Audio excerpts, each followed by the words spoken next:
Oh, is that Dr. Jen Zard? Wait a minute. I'm still reading this. I can't believe I mean, I see it every day and I haven't actually picked it up, but Alberto, check this out. It is like the reference book for derivative houses. Ooh, Like if what's you a want to derivative figure out house? every single thing the ninth house means, for example, that's what I'm looking at right now is the ninth house. And it's like Hmm. metaphysics, meteorite, ministers, mother's confinement because it's 12th from the 10th, mother's hospitalization because it's 12th from the 10th, preachers, priests, publishing, querent's religion, but then you get secret enemies career, secret enemies employer, siblings open enemies because it's 7th from the 3rd, right? Sister-in-law's physical condition, son-in-law's friends. I mean, it's like all the topics you could ever want to hear about. If someone's asking like what's going on with my son-in-law's friends, you're like, oh, let me look at the ninth here, you know? So And it's a whole list. I mean, it's like the whole thing is listed out. are you saying this is almost an exponential way of looking at a chart where the ninth house isn't just about education and travel, but it can be about your son's travel and Oh, education? yeah, it's all the derived houses. Like if you turn chart and you have like the derived seventh from the fourth, etc., you're gonna get, in the eighth house, the second from the seventh describes ammunition. And, it's just wow. Like this is a resource I never like. I love the cover because it's so cheeky. Like, oh yeah, look at this thing. But I mean, now that I'm looking in it, I'm like, I really love derived houses, and this is I would create probably like a super quiz out of this for students. That's what I would do. It's Have a you ever really seen anything like this? I do actually. I think it's an amazing exercise, right? Because we should all know what the basic delineations are for houses, but it becomes a little more tricky when you start talking about the third from the ninth, and it's like, oh, is this What this? is that gonna do? Yeah, like how do you say like I need to know what my step siblings are? Hmm. Or that's the third from the eighth. Third from the mother, spouse, child, eighth. Mother, spouse, child, eighth. It requires some study. What do you got here?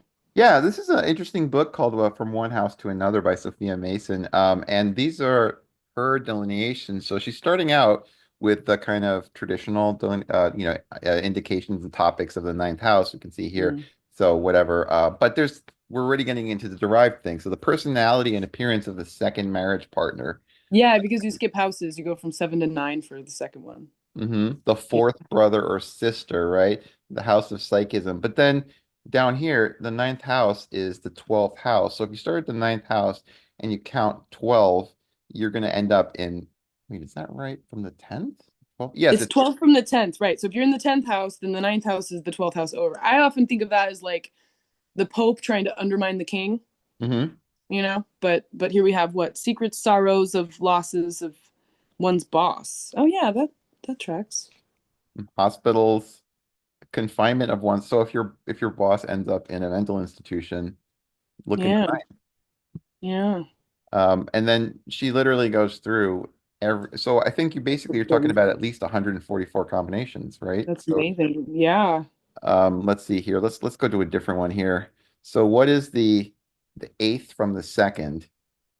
Deaths, legacies, inheritance, changes, surgery, and sexual attitude of one's stepbrothers and stepsisters, of the stepmothers and a female child, and the stepfather's side in a male chart. So I I mean, think you really have to think about filial relation here pretty intensively. It seems like with this one and that one, like Mhm. son-in-laws something, stepchild something, step sibling something, like ooh, makes your head spin. Yeah, I think it makes you realize that everything is, I mean, I think that's the message of astrology. Everything is connected in some way. And Yeah.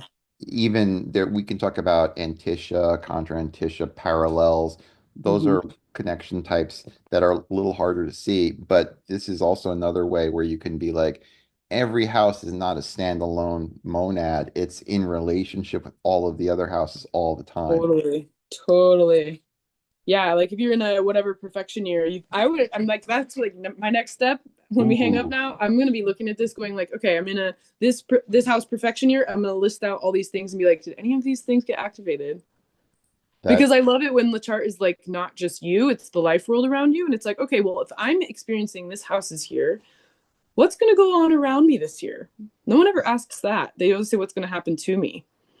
So I think that's fascinating. Yeah, and if you've been reading charts, you've probably had the experience where, you know, you see your family members and your relationships in your chart, and Yeah, they can see you in their chart, which is a little mind blowing. all the time, all the time. All right, well, I better get to work. It's a lot to do now. Thanks, Jen. That was fascinating. Have a good See you one. next time. All right.